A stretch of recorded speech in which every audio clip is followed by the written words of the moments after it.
Hello friends, आप लोगों को स्वागत है कानू ज्ञान चैनल में। और मैं आज आप लोगों से बात करूंगा हिंदी ग्रामर। ये जो पर्यायवाची शब्द है, ये पर्यायवाची शब्द बहुत ही इम्पोर्टेंट है और आप लोगों को एग्जाम में ये सब बहुत ही दे देता है। सबसे पहले ये जानिए पर्यायवाची शब्द जो होती है, पर्यायवाची शब्द किसे कहा जाता है, उसके बाद में पर्यायवाची के उदाहरण जो है वो हम लोग जान लेंगे। ठीक है, अब देखिए सबसे पहले पर्यायवाची शब्द किसे कहते हैं ये जानिए।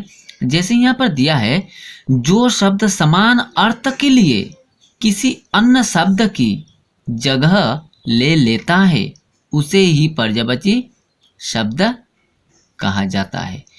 यानी जो शब्द, जैसे एक शब्द रहेगा, वो शब्द दूसरे एक शब्द जब रहेगा, वो दोनों शब्द हूबहू सेम वो अर्थ समझाएगा, उसे ही हम लोग क्या कहते हैं, पर्यायवाची शब्द कहते हैं। ठीक है, अब देखिए कुछ उदाहरण आप लोगों के सामने पेश करूंगा। ये उदाहरण बहुत ही इंपॉर्टेंट है, अक्सर ये सब एग्जाम में आ जाता है। यहाँ पर देखिए, जैसे यहाँ पर दिया है 5 देकर दिया हूं और 3 देकर दिया हूं, कोई भी एक बीच में से उठाकर आप लोग को एग्जाम में दे सकता है। तो यहाँ पर देखिए असुर, असुर का पर्यायवाची शब्द 3 दिया हूं। यहाँ देखिए राक्षस, दैत्य, निशाचर।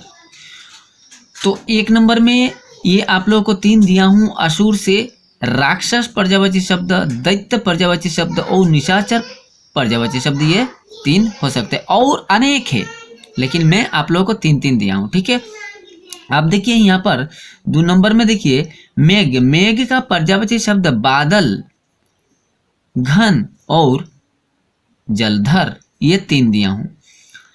तो आप लोगों को जैसे बादल दे देगा तो आप लोग मेघ ये लिख सकते हैं, घन लिख सकते हैं, जलधर लिख सकते हैं। ठीक है, अब 3 में देखिए रात्रि, रात्रि से पर्यायवाची शब्द दिया हूं 1 2 3। यहाँ पर रजनी, निशा, यामिनी, ये तीनों दिया हूं। यानी अब आप लोग को यामिनी अगर देकर दे देगा तो निशा लिख सकते हैं, निशा लिख कर दे देगा तो आप लोग यामिनी लिख सकते हैं, रजनी लिख कर दे देगा तो आप लोग रात्रि लिख सकते हैं। ऐसा ही बदल बदल कर, यानी इसका अर्थ समान है। इसलिए जो बोला गया है कि जो शब्द समान अर्थ के लिए किसी अन्य शब्द की जगह ले लेता है उसे ही पर्यायवाची शब्द कहा जाता है। देखिए 4 नंबर में सागर का पर्यायवाची शब्द समुद्र, जलधि और जलधाम, ये तीनों सागर का पर्यायवाची शब्द, ये 3 दिया हूं, समुद्र, जलधि और जलधाम।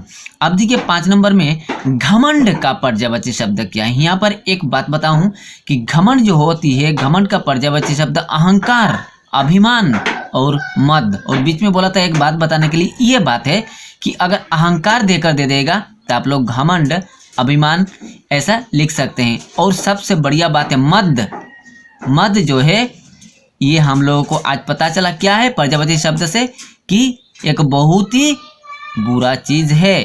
ये लोग क्या करते हैं, एक नशा की तरफ यूज करने लग जाते हैं, लेकिन ये बहुत बुरा चीज है, क्योंकि घमंड में आ जाती है वो, अहंकार में आ जाती है वो, अभिमान में आ जाती है, एक नशा की प्राप्त हो जाती है। तो इसलिए घमंड, अहंकार, अभिमान, मद, ये चारों एक ही अर्थ समझा रहा है। ठीक है, ऐसा ही इंपॉर्टेंट वीडियो के साथ आप लोगों के सामने पेश करूंगा ये चैनल में।